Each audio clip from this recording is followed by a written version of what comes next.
بسم الله الرحمن الرحيم. هل أتاك حديث الغاشية وجوه يومئذ خاشعة عاملة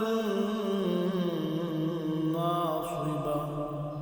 تصلى نارا حامية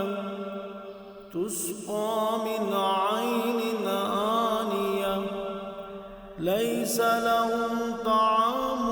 إلا من ضريع لا يسمن ولا يغني من جوع وجوه يومئذ ناعمة لسعيها راضية في جنة عالية لا تسمع فيها لاغية فيها عين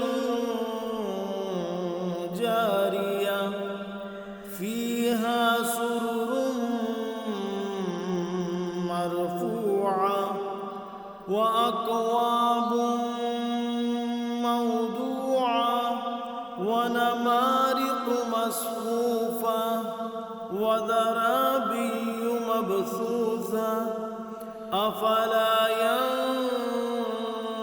ينظرون إلى الإبل كيف خلقت وإلى السماء كيف رفعت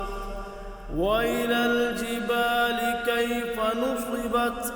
وإلى الأرض كيف سطحت فذكر إنما أنت مذكر لست عليهم بمسيطر إلا من تولى وكفر فيعذبه الله العذاب الأكبر